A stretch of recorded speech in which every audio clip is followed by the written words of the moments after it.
চলতেছেন, আপনি সঠিকভাবে চলবেন, আপনাকে মামলা দিবে, আপনাকে ফাঁসির কাস্টে ঝুলাইতে পারে, আপনাকে দেশ থেকে তাড়িয়ে দেওয়া লাগতে পারে, বাতিল শক্তির কাছে মাথা নত করা যাবে। আল্লাহর এক বান্দা কিছুদিন আগে কোরআনের দাওয়াত দেওয়ার কারণে, সঠিক দাওয়াত পৌঁছে দেওয়ার কারণে আল্লাহর এক বান্দার ফাঁসির অর্ডার হয়ে যায়।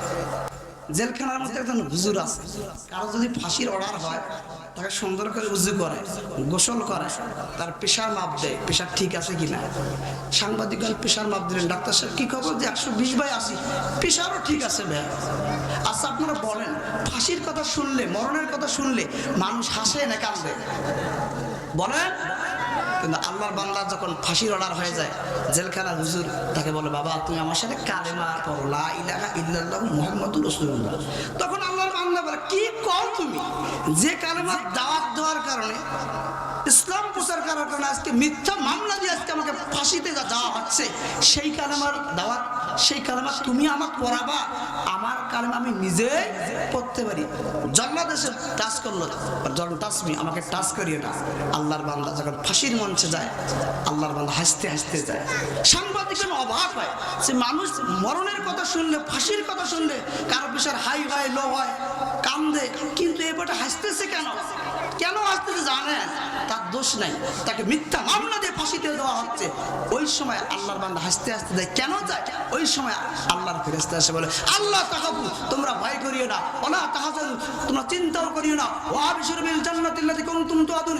এ বান্দা, তোমাকে মিথ্যা মামলা দিয়ে কোরআনের দাওয়াত দেওয়ার কারণে ফাঁসি দিচ্ছে, এই ফাঁসি থেকে ভয় করিস না, এই মন থেকে ভয় করিস না, মৃত্যু থেকে ভয় করিস না। ওই সময় আল্লাহর ফেরেশতা এসে বলে, আল্লাহ তাকাবু, তোমরা ভয় করিও না, ওলা তাহাজানু, তোমরা চিন্তাও করিও না, ওয়া আবশিরু বিল জান্নাতিল্লাতী কুনতুম তুআদুন, জান্নাতের শুভ সংবাদ নাও। এ বান্দা, জান্নাতের শুভ সংবাদ নাও।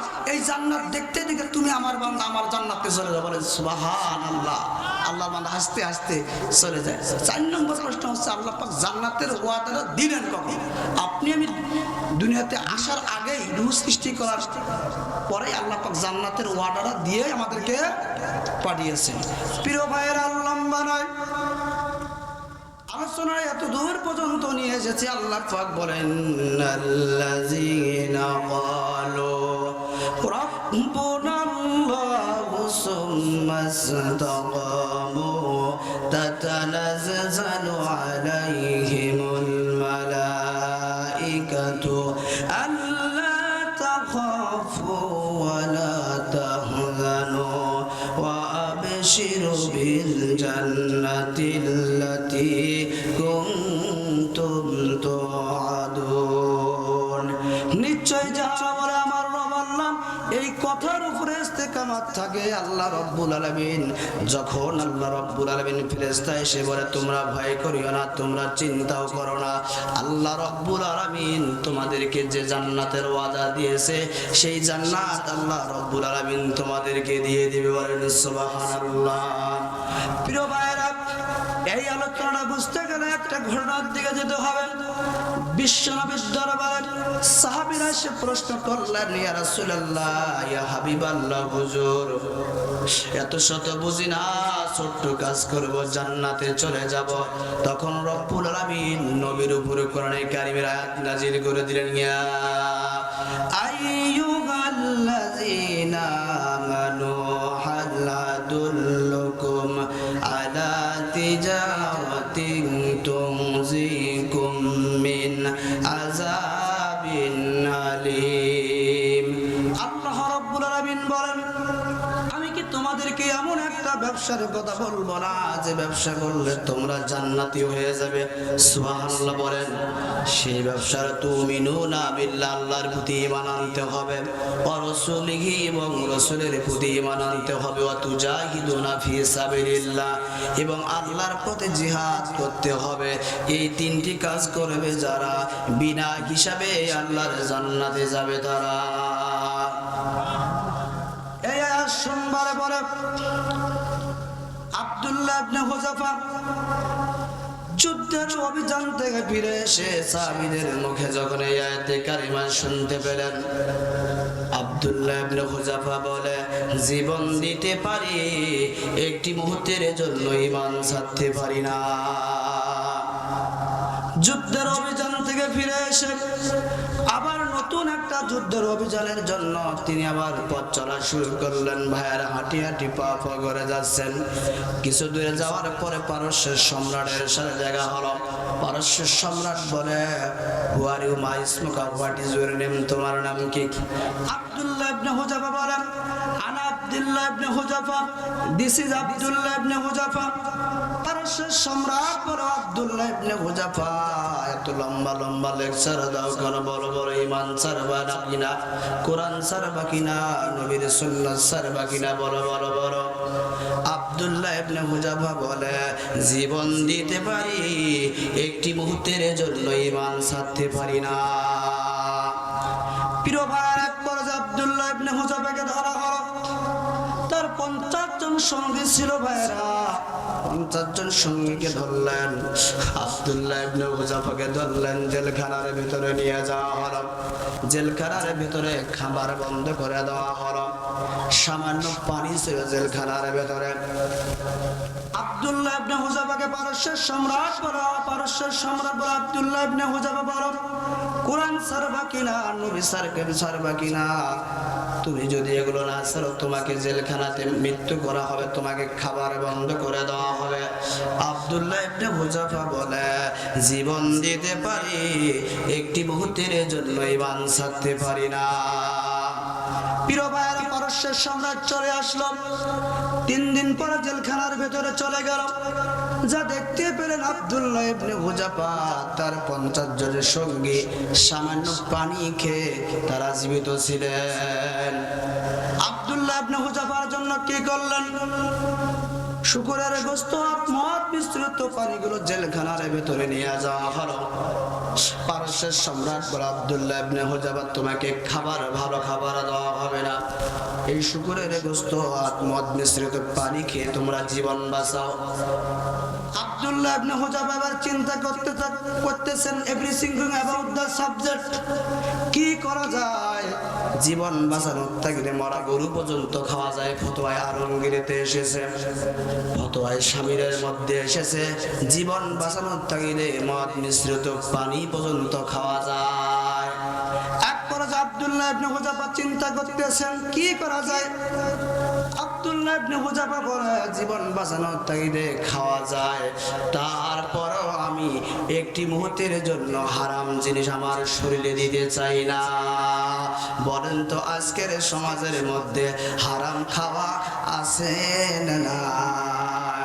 শুধু ঘুষে জীবন কাটে, করে দুর্নীতি, এমন লোক হয় যদি মসজিদের সভাপতি। কথা বলেন। সুদে ঘুষে জীবন কাটে, করে দুর্নীতি, এমন লোক হয় যদি মসজিদের সভাপতি। উচিত কথা কইতে গেলে ইমামের চাকরি নাই ভাইরে, উচিত কথা কইতে গেলে ইমামের চাকরি নাই। আমাদের কপালেতে শান্তি বুঝি নাই ভাইরে, আমাদের কপালেতে শান্তি বুঝি নাই। এত দুঃখ রাখবো কোথায়, এত দুঃখ রাখবো কোথায়, রাখার জায়গা নাই ভাইরে, এত দুঃখ রাখবো কোথায়, রাখার জায়গা নাই। আমাদের কপালেতে শান্তি বুঝি নাই ভাইরে, আমাদের কপালেতে শান্তি বুঝি নাই। 5 ওয়াক্ত নামাজ পড়ে কপালে তার দাগ, মক্কাতে যায় নামের আগে লাগায় হাজি সাহেব। কথা বলেন, আপনাদের এখানে নাই? 5 ওয়াক্ত নামাজ পড়ে কপালে তার দাগ, মক্কাতে যায় নামের আগে লাগায় হাজি সাহেব। স্যার দোকানে বসে হাজি, স্যার দোকানে বসে হাজি টেলিভিশন চায় ভাইরে, স্যার দোকানে বসে হাজি টেলিভিশন চায়।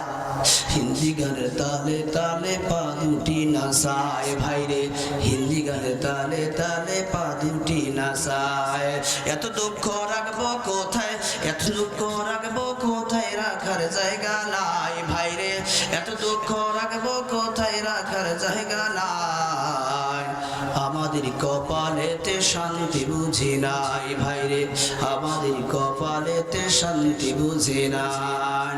প্রিয় ভাইরা, আব্দুল্লাহ ইবনে হুযাফা চিন্তা করতেছেন, জীবন বাঁচানোর তাগিদে খাওয়া যায়, তারপরেও আমার শরীরে আমি হারাম জিনিস আমার শরীরে দিতে চাই না। এক পর্যায়ে আব্দুল্লাহ ইবনে হুযাফা কি করলেন লক্ষ্য করে শুনুন। ডান পা দিয়ে মদ মিশ্রিত পানি আর শুকুরের গোশতগুলো লাথি মারলেন। লাথি মারার সঙ্গে সঙ্গে পারস্যের গায়ের মধ্যে গিয়ে পড়লো। ভাইয়েরা, পারস্যের সম্রাট বলে, আব্দুল্লাহ ইবনে হুযাফা আমার সাথে বেয়াদবি, এখনই তোমার বেয়াদবির মজা আমি দেখাচ্ছি। আব্দুল্লাহ ইবনে হুযাফাকে জেলখানা থেকে বের করা হলো, তার 50 জন সঙ্গীকে বের করা হলো। ভাইয়েরা, এক জায়গার মধ্যে নিয়ে যাওয়া হলো। আব্দুল্লাহ ইবনে হুযাফার সঙ্গীগুলো কান্নাকাটি করতেছে, এবার বুঝি বাঁচার উপায় নাই।